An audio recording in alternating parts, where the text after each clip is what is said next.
कोणता पार्क आहे हा? हा, इथं विज्ञान गणिताविषयीचे वेगवेगळे उपकरण मांडलेले.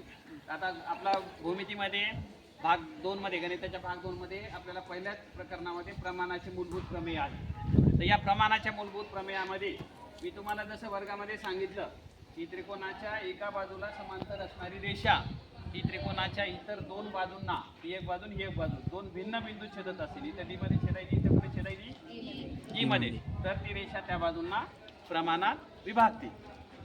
आता प्रमाणात विभागते म्हणजे ही जी बाजू आहे या बाजूचे झालेले दोन भाग एडी भागिले डीबी बरोबर एई भागिले ईसी हे असतं. बरं का, बघितलं ना आपण की हे भाग आणि हे भाग, हे भाग आणि हे भाग ह्यांचं जे गुणोत्तर आहे हे एकसारखं असतं. त्याला आपण गुणोत्तर म्हणतो.